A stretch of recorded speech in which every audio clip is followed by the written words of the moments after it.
Hello, Colleen. Thanks for ordering the Equinox reading, and thanks for pointing out about the Lilith. I knew that I had set that as the true Lilith, and I kept going back, and it was mean. I'm going to have to rerun all the charts. It took me forever to figure out why it was, and here, why it was in the style of the wheel. Because I went to the default, and default is set as mean, but all the charts were showing, true, not mean, and all the charts were mean. And I'm just like, what the heck is going on? The default is set to true. You know, why does it keep reverting back to mean? And here I found out it was, that's embedded in the style of the wheels that I use, you know, so I had to go reset the style. It was this whole thing, Mercury retrograde. But thank you for pointing that out, and clearly you know some astrology, so that's, I don't have to kind of dumb this reading down. I can really get into it real deep. But obviously this is your chart, and then these are the transits. I just run a generic. I don't do it for where you're at. I know that's probably more accurate, but I just do a generic where the planets are at the time of the ingress. I don't do each individual one as it is. So obviously the main thing we're going to look at is the zero Aries point itself, and of course in your case it's in the 7th house, as it is every year. Oh, by the way, I do use Coke houses. That was pointed out to me recently, and I don't know why or how I got on Coke houses, but my teacher used them back in the day, and I just used Coke. So I don't know, it may look a little bit different, but I'm going to stay with the Coke. I do use Coke houses. So anyways, obviously it's showing up in your 7th house, so every year this is a time for new relationships with your one-on-one partnerships and best friends, open enemies, all that sort of thing. The thing, what year were you born anyway? Oh, 56. So, well, you were how old? You were maybe like a teenager. Let me just get my calculator out here. You're the same age as my ex, my kid's father. Yeah, you're 63, so you were 13-ish the last time we had the Chiron go into Aries. What's your birthday? Oh, that's right. You were almost the same exact as him. He was June 30th, 1956. That was another thing I noticed about you. Yeah, that was my, I was never married to anybody. I just say my first husband. My guy, he's the father of my kids. He was born June 30th, 1956. So your chart's going to be real similar to his. Anyways. So you were 13-ish, 12, 13 last time the Chiron was zero Aries. So you might have some memories to that time, but again, you weren't an adult.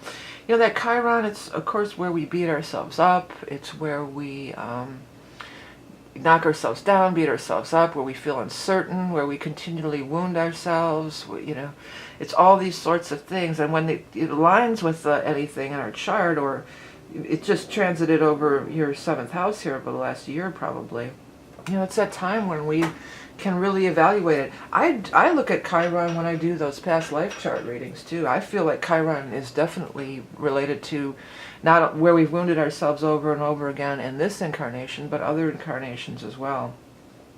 And if you can clear some of this karma, or come to some sort of healing or understanding about it, then you're not only healing it for this life, but for, you know, many lifetimes. Of course, your natal Chiron is down here in your 5th. I have Chiron in the 5th too, natally, in Pisces. It was mine. But anyways, over here.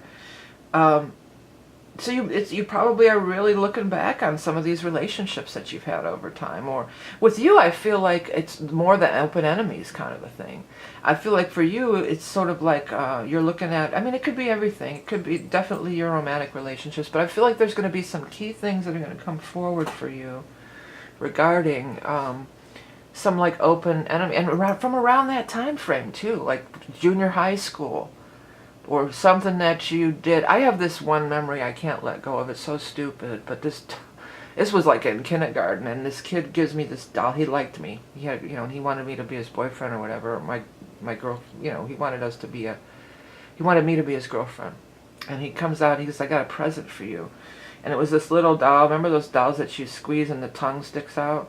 And the tongue was bitten off. And I go, "Oh, it's broken." I threw it at him. But I punished myself for that I mean, this is kindergarten, and I still feel so terrible about it. I cried about it later that day. I go, why was I so mean? And And I feel like it's something, that's what they're showing me. So, but it feels like that. It feels like it's something that went down, like very childish, juvenile stuff, but somehow it's like just stuck with you or something. Or maybe it didn't stick with you, but it might kind of like resurface at this time.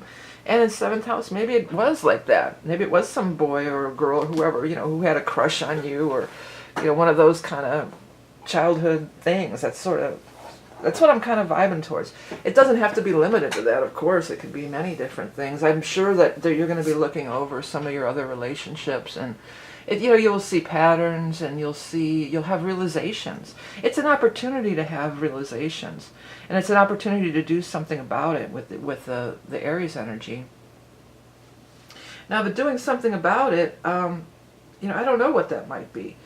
Some of it feels like anger. I feel like some of this is anger. It might be somebody who, bullied you in junior high, or maybe a boy you like and he was the one throwing the thing at you or something.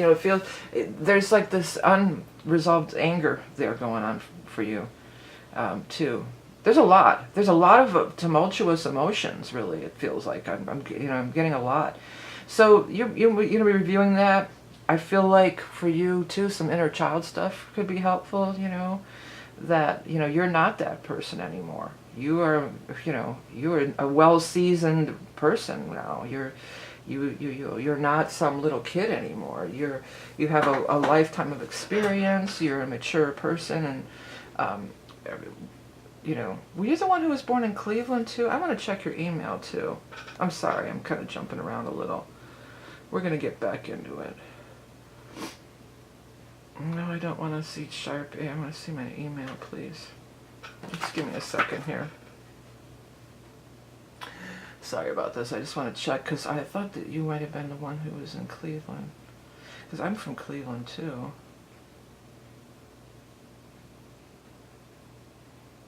Colleen.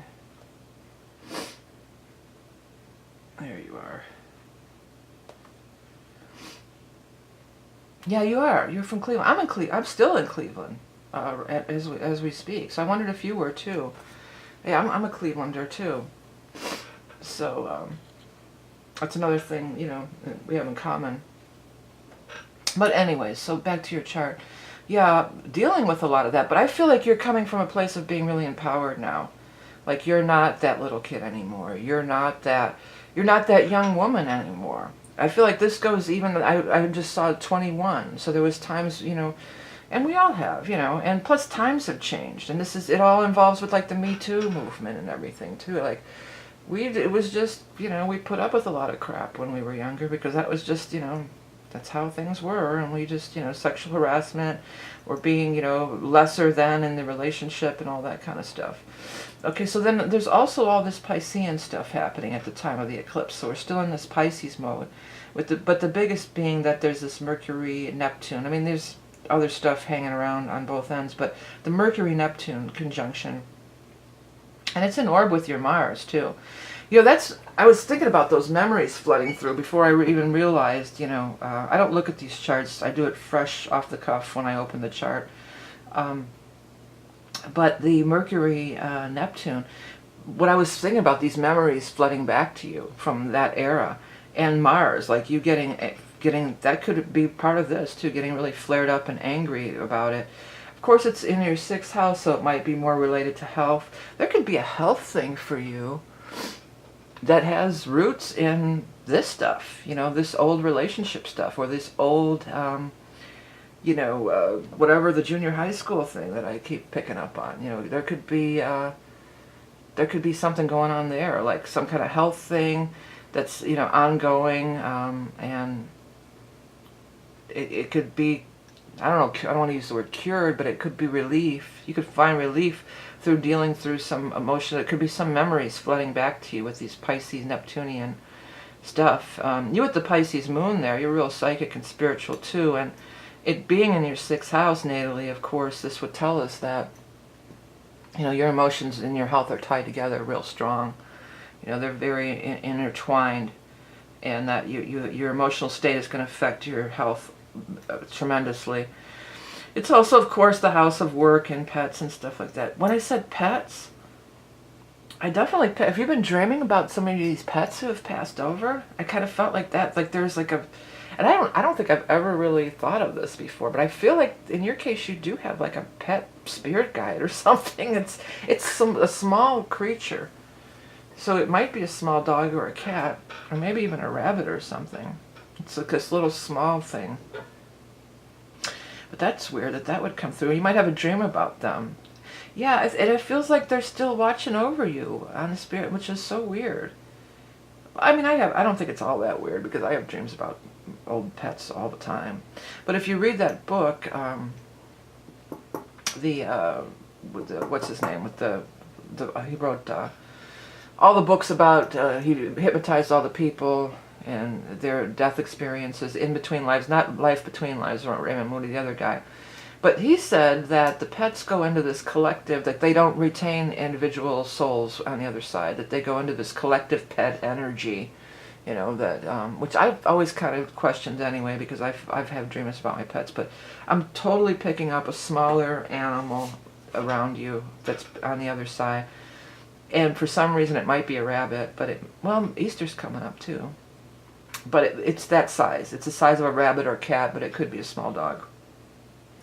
And it's coming around you right at this time, and it's still watching over you or something. Yeah, so that could come up here at this time. Messages, just messages, period. You know, this whole time we've had Neptune in the 6th, I'm sure your moon's been really activated when it was on there, and I'm sure you've been getting a lot of spiritual messages. You could get into some stuff about health, even if you don't, become a practitioner, which I think is totally possible, of you being a practitioner of Reiki or some kind of alternative health, thing. You may just even look into it for yourself, like get Reiki treatments, or but you could be a practitioner, I feel. Definitely. You could also be a great psychologist, or like that.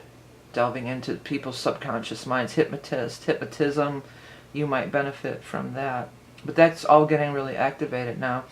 Of course, it's the full moon in Virgo, really close to your ascendant, right on there. So again, this is you having some major awarenesses about self. It's about you and about yourself, self-aware, about how, all back to this Chiron thing. How have you sacrificed yourself in relationships? How has these relationships earlier on in the puberty age, when the last time Chiron was there, how has that affected you now, and how has that kind of messed you up, and how can you heal it now as the adult that you are, because you've come a long way since then, and I've come a long way since I threw the little doll at the kid in the playground, but it still it still comes up for me too. There was something else that came in real quick and went right out again, darn it. Okay, Pluto stuff in the South Node, that's the other thing. Where's that at? Down here. Yeah, this is all in your 4th house, wow.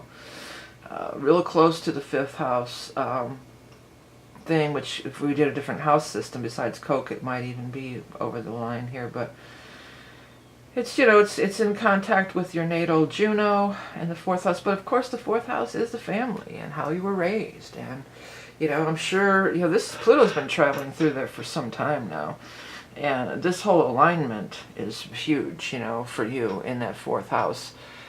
We all chose our family of origin, we all chose to be born into these different families and these different dysfunctions in order to heal karmic wounds and all these sorts of things. And this is all happening now for you. This is really coming forward. A lot of past stuff is really coming up for you right now. The good thing that I like for you is that now that this is in Aries, you can do something about it. It's not just continuously this victim thing. You can actually do something about it. You can actually stand up. It's like you being your own defender, or standing up for yourself. Against others, possibly with the 7th house, but I don't know that you're going to go look up your junior high school boyfriend and give him a piece of your mind, I don't know if it's you could, or your ex-husband, or whoever, or your college sweetheart, or whoever, high school sweetheart. That could happen, but I don't even know that if even if you could do that, if that's even the best course of action. It's just you coming into, like, not letting it affect you anymore. That's more what I get about it. Like, I'm so much stronger than this now. I'm so much past all this now. What you, the other, the seventh house, has done to me or thought of me or laid on me or burdened me with, it's not a factor anymore. I'm in this empowered place. And of course, realizing the connection through your fourth house upbringing and what was laid on you, it may, it's not always our parents. Most of the time it's our parents. But it's not always our parents. It's our school, teachers, and all the stuff that formed us as we were, coming through this fourth house. How we were brought into the world through our early formation here. And then, of course, we go and we attract partners that do that same thing. I have that with my father. My father was an alcoholic, and I've seen to all, alcoholics and drug addicts, it's like I got a neon sign, hello, even if they're not, they're not when I meet them, because I wouldn't even date anybody that is like that. But there's been a couple times that later on, the guy I'm telling you about, that it's your birthday, my kid's father, we were just both very moderate partiers. We'd drink a little, smoke a little weed, and then all of a sudden he got hooked on crack and turned into this huge addict. So there was something within me and my being raised in the bar and my alcoholic upbringing that attracted that to me. Even though on the surface it didn't seem like that. I wouldn't just go seek out a drug addict or alcoholic. I'd walk 100 miles out of my way to stay away from that energy. But somewhere deep within me, it's there, and that's true with you as well. And these are the things that you may be realizing now and coming forward. What's the connection between what you were raised in and what you've attracted to you as far as your mirror? The seventh house, I think, is, always our mirror. Yeah. Well, the other thing that I've been looking at in people's charts is the Venus-Lilith conjunction, but of course that's not even happening, thanks to you for pointing that out. That Lilith is on your moon, though. There again, this is you having these deep memories, maybe even through dreams, and you wanting to really be empowered through it. You wanting to stand up. This is the energy of you becoming more empowered, standing up. And I don't pick up that you're some wallflower anyway. You have the Cancer Sun, but I don't pick up as you being not empowered anyway. But it's almost like going through the past and like cleaning up all this residue, this psychic spiritual residue that's still in there, that was put there by others, that you allowed it to be put there. But we all do. It's not, I'm not trying to lay any guilt trip on you. We all do that. We all are a product of our environment, and we all do it, So yeah, I think that's going to be a very key thing for you at this time. The node is going to hit your sun too, the north node. That's going to be really cool. That'll be probably the end of the year or into next year, I think. But that'll be something really sweet for you to really realign with any kind of soul purpose thing that you feel like you've gotten off track with. Sometimes when those node makes contact, like with the sun and stuff, it's going to hit my sun too. My sun is 4 degrees Capricorn. I'm going to have that happen too. I just had a nodal return. I became a grandmother on my nodal return. But I've noticed that sometimes when it hits, like your sun or something, it's not even that you'll notice that you even realize that you've gotten off track. But the universe will bring in things. It'll present things to you. It'll show things to you that, make you realize that, oh wow, maybe I have gotten off track. It can bring about things to realign you with your true north or your soul's purpose. Even though it's not your node, the transiting node will do that too. And it'll bring about opportunities or things that make you aware of things. Or I feel like most of the time it brings about opportunities for you to, see things. Yeah, you're definitely psychic too. You're talking astrology with me, but I feel like you definitely have some real strong psychic stuff for yourself too, with the Pisces moon and then the Saturn and Scorpio too. That tells me, many lifetimes dealing in the arts, I'm hearing.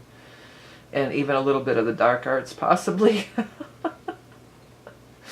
You got Pallas on your Neptune.